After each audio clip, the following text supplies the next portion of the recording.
আমার নাম রোহন।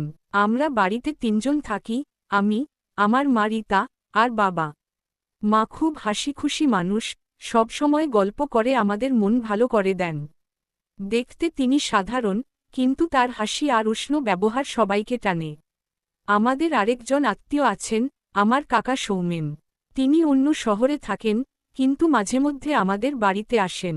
কাকা খুব মজার মানুষ, সবসময় গল্প আর হাসির গল্প নিয়ে আসেন।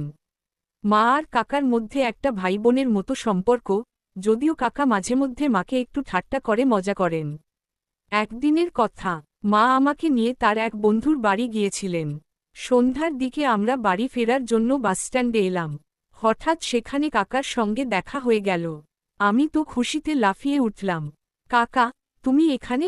কাকা হেসে বললেন, হ্যাঁ রোহন, তোদের দেখে ভাবলাম, চল একটু মজা করি। তোর মাকে বলছি, আমরা একটা ছোট্ট ঘোরাঘুরি করে আসি। মা একটু হেসে বললেন, সৌমেন, তুমি তো আবার পাগলামি শুরু করলে। এখন বাড়ি ফিরতে হবে। আমি জোর দিয়ে বললাম, মা চলো না, কতদিন কোথাও যাইনি। মা আমার মুখের দিকে তাকিয়ে হাসলেন। ঠিক আছে, বাবু যখন বলছে, তখন একটু ঘুরে আসি। একটা বাসেল, আমরা তিনজন উঠে পড়লাম।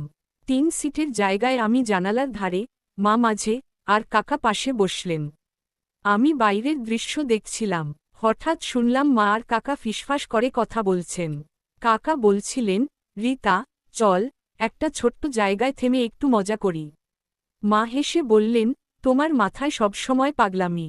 এমন সময় বাবার ফোন এল। মা ফোন তুলে বললেন, হ্যাঁ, আমরা বাসে। একটু দেরি হবে, তুমি খাবারটা ম্যানেজ করে নাও। আমি অবাক হলাম, কারণ আমরা তো ঘুরতে যাচ্ছি। কাকা হেসে বললেন, রোহন, তোর বাবাকে বললে আমাদের ঘুরতে দেবে না। তাই একটু মজা করলাম। বাসটা একটা ছোট্ট রেস্টুরেন্টের সামনে থামল। আমরা নেমে গেলাম। কাকা বললেন, চল, একটু খাওয়া দাওয়া করে রাতটা এখানে কাটিয়ে কাল ঘুরতে যাব। আমরা একটা ছোট্ট লজে উঠলাম। কাউন্টারে ছিলেন মি বিকাশ, একজন বয়স্ক লোক। কাকা বললেন, একটা পরিষ্কার রুম দিন, এক রাতের জন্য। বিকাশ আমাদের একটা রুম দেখালেন। রুমটা ছিল বেশ বড়, একটা ব্যালকনিও ছিল। আমি খাটে উঠে লাফালাফি শুরু করলাম। মা বললেন, রোহন, সাবধানে, খাট ভেঙে ফেলবি। কাকা হেসে বললেন, রীতা, ওকে একটু মজা করতে দে। খাবারের অর্ডার দিলাম। আমি বললাম, চাউমিন। মা আর কাকা হাসলেন।